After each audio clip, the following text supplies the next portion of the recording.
Muy buenas noches, jóvenes estudiantes de la carrera de psicopedagogía. Es para mí grato poder disertar un tema muy especial, el cual necesito que analicen y que puedan tomar los apuntes necesarios para poder tener una clase no presencial.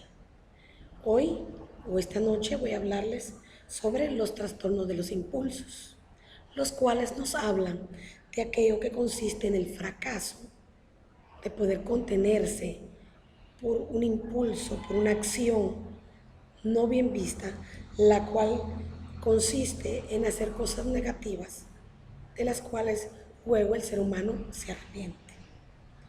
Vamos a poner un ejemplo clásico sobre esto, que es el jugador de fútbol Luis Juárez, el cual tiene el impulso de poder morder a todas las personas con las cuales se irrita en el momento de la acción de un partido. Este trastorno puede ser biológico o solo conductual.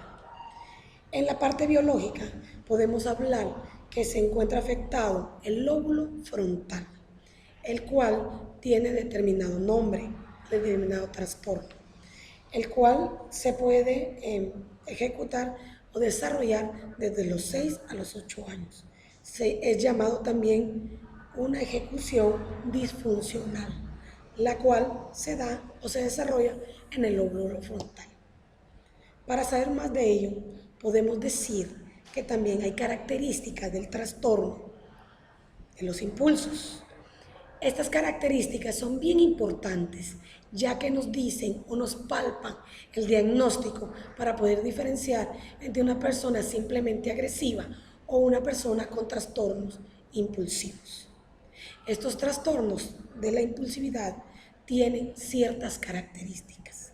Estas características nos pueden hablar por procesos de cómo la conducta de un ser humano se va desarrollando durante el desenvolvimiento dentro de su contexto.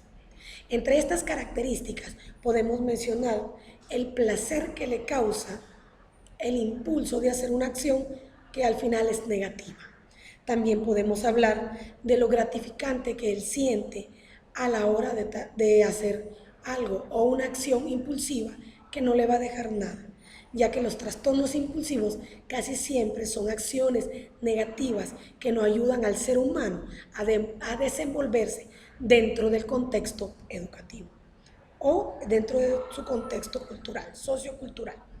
También podemos decir que lo libera de ansiedad o de estrés que le causa el no producir ese impulso o el realizar esa acción. Después de ello, podemos decir que al final una persona que sufre o padece de trastornos de los impulsos, al final puede que sienta pena, culpa o se sienta mal. Esto es bien importante para poder diagnosticar este trastorno de manera psicopatológica.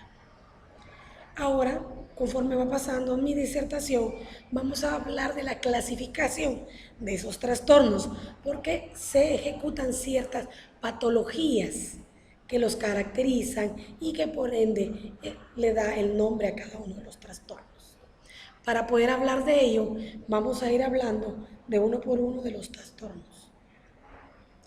Hablamos del portero o del jugador de fútbol Luis Juárez, quien tiene un trastorno o impulso de la agresividad, el cual hace que lo ejecute al momento de sentirse insatisfecho con las acciones que él va cumpliendo.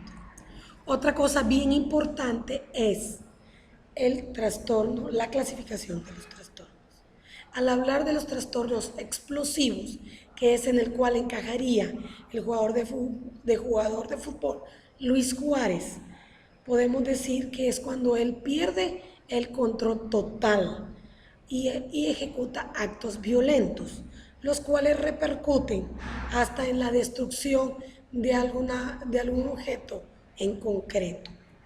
La agresividad no es equivalente o no es lógica al ejecutarla, ya que no manifiesta ninguna proporción al momento de que se ejecutó o que fue desencadenada por alguna acción.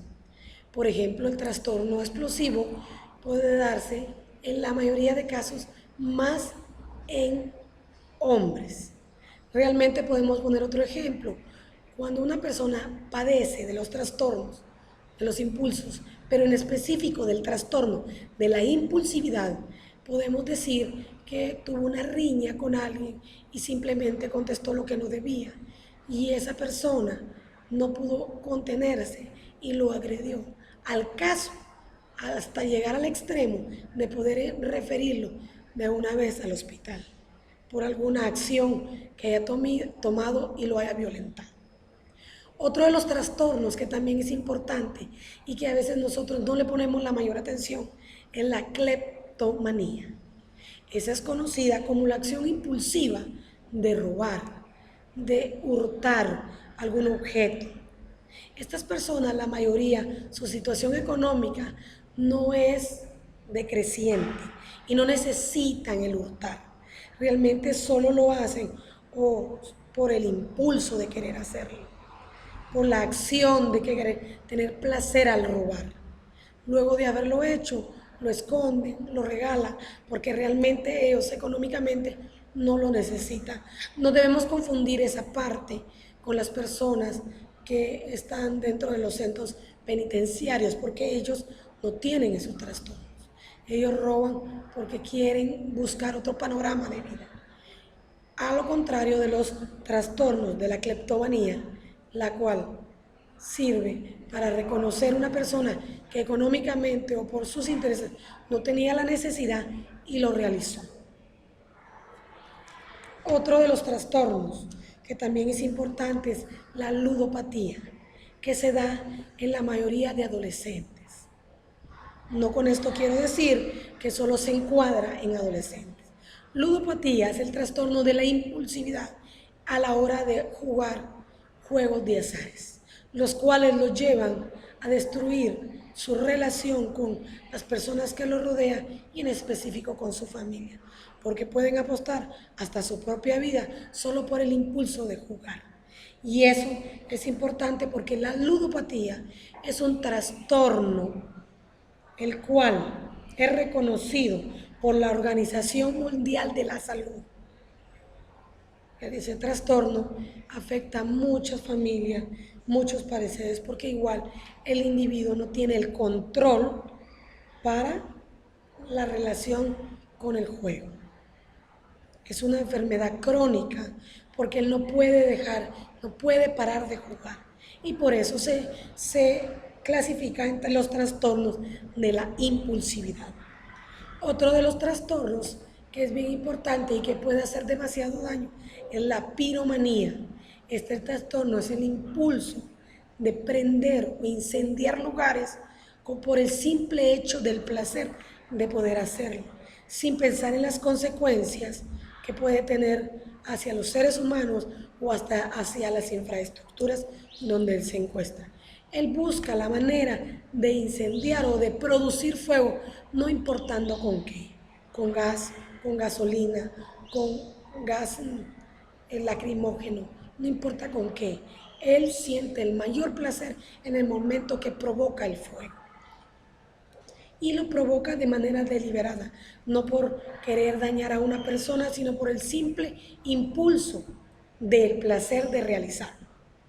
Otro de los más importantes es la tricotilomanía.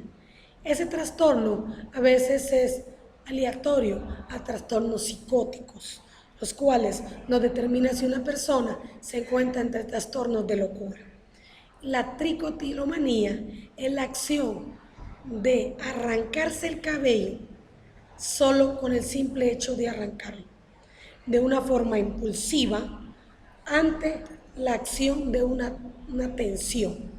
En el momento que la persona sufre tensión por algo que lo rodea, en ese momento esa persona empieza a sufrir elevados ciclos de tensión y entonces se arranca el cabello. Y a ese trastorno se le llama tricotilomanía.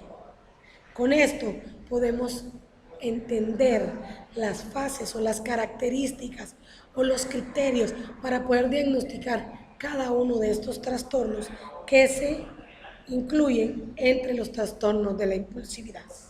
Los trastornos de la impulsividad son muy frecuentes en pleno siglo XXI, los cuales pueden disolver familias, ocasionar accidentes y, por si fuera poco, trastornar a una persona hasta llegar al ciclo de la esquizofrenia. Tenemos que tener el cuidado para poder diagnosticar. Conforme fueron pasando los pasos que les fui dando y los criterios que ustedes pudieron ir anotando en sus apuntes, pueden, con el trabajo de la disertación, realizar un marco conceptual de lo más importante y luego hacer un mapa conceptual, el cual les ayudará para poder generar o diagnosticar con más exactitud, para que el diagnóstico sea un diagnóstico diferencial, el cual nos ayude a poder apoyar a personas con trastornos de la impulsividad. Espero haya quedado claro la temática de los trastornos de la impulsividad y puedan recibir con mayor comodidad desde su hogar el curso de psicopatología de la educación con el tema referente a los trastornos de la impulsividad. Que tengan muy buena noche.